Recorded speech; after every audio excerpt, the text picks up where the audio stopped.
I rise to present the second reading speech of the Biological and Toxins Weapons Crime Bill, HB 9, 2025. This bill presents a historic opportunity for Zimbabwe to fully domesticate and give legal effect to the Biological Weapons Convention, BWC, of 10 April 1972, to which Zimbabwe acceded to on 5 November 1990. The convention categorically prohibits the development, production, stockpiling, acquisition, retention, and deployment of biological agents, toxins, and weapons as instruments of warfare. Madam Speaker, the Ministry of Defense currently administers the Chemical Weapons Prohibition Act, Chapter 11, Section 18, which domesticated the Chemical Weapons Convention in 1998 and outlawed chemical agents as weapons of war. And given the deep technical and legal commonalities between these two regimes, this bill seeks to harmonize our national oversight. It consolidates administration under a single unified national advisory committee, optimizing regulatory resources and eliminating institutional fragmentation. Furthermore, the bill recognizes and preserves the complementary roles of existing institutions. It expressly recognizes the Environmental Management Agency, established under the Environmental Management Act, Chapter 20, Section 27. Under Clause 14, inspectors and analysts will be drawn from EMA, health bodies, and other specialized state institutions in order to prevent, detect, and investigate offenses. This collaborative framework ensures that enforcement builds directly upon established domestic expertise, promoting seamless inter-agency coordination. Madam Speaker, biological weapons consist of disease-causing organisms or toxins deliberately deployed to harm humans, animals, or plants. The statutory framework strictly regulates dangerous pathogens, including pathogenic bacteria, viruses, and naturally occurring toxins. Our own history and contemporary public health landscape underscores the devastating potential of these agents. Anthrax, for instance, is a deadly bacterial agent that was weaponized during the liberation struggle to decimate cattle population in rural communities. Decades later, Zimbabwe continues to battle sporadic and anthrax outbreak directly linked to that historical contamination. Another example, Madam Speaker, is the infestation commonly known as matekenya. This delimitating infestation caused severe physical suffering among our freedom fighters and remains a persistent public health concern in several districts. Lastly, highly consequent pathogens like smallpox and Ebola carry the potential for catastrophic loss of life, whilst deadly toxins such as ricin can be easily processed and weaponized to sabotage livestock and human populations alike. Madam Speaker, allow me now to highlight the core legislative pillars of this bill. On Clause 4,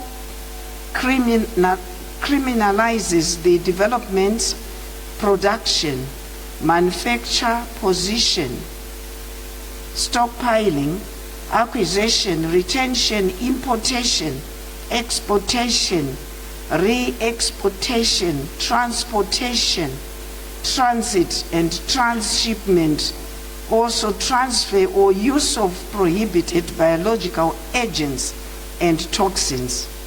The clause prescribes stringent penalties, including mandatory imprisonment of not less than 10 years and substantial fines for individuals and corporate entities.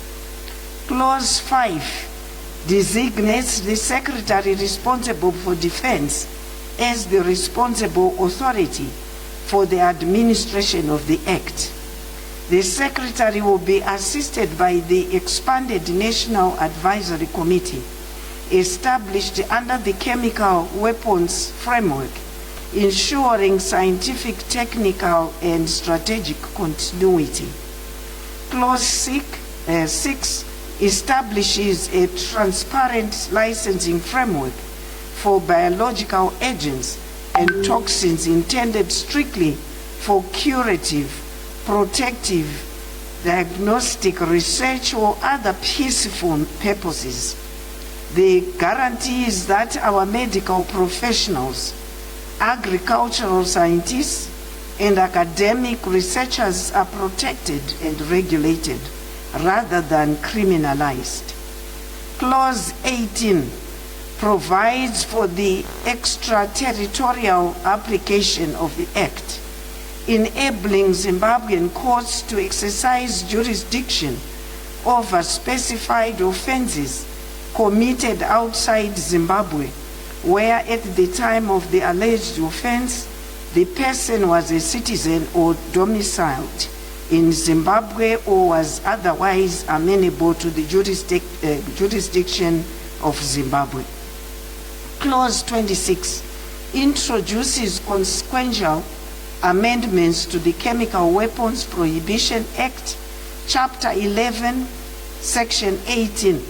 These amendments will broaden the mandate of the National Advisory Committee to include oversight of biological agents and toxins. The committee's composition will be expanded to include expertise from relevant ministries and specialized institutions in the fields of defense, foreign affairs, health, environment, higher and tertiary education, biosecurity, and industrial sciences.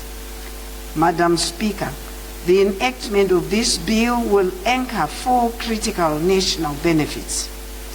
First, global cooperation.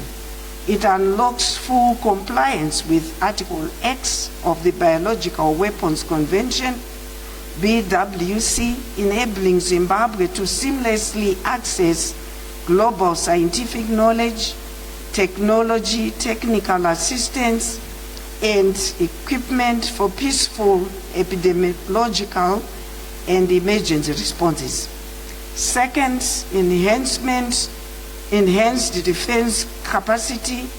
The bill will strengthen national security by criminalizing activities associated with biological weapons, including their development, possession, financing, and use. It will significantly enhance Zimbabwe's capacity to detect, prevent, and respond to biological and toxins-related threats. Thirdly, emergency preparedness.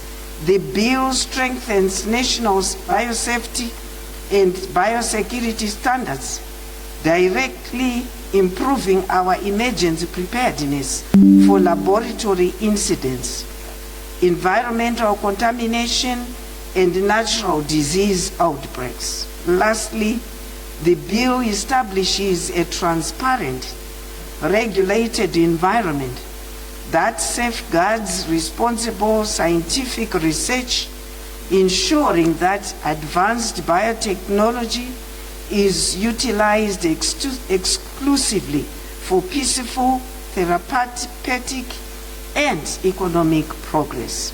Madam Speaker, the benefits arising from this legislation are substantial.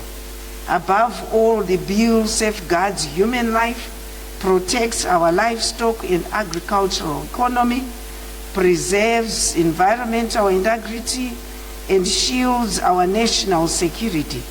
Furthermore, it cements Zimbabwe's standing as a responsible, rule of law abiding member of the international community.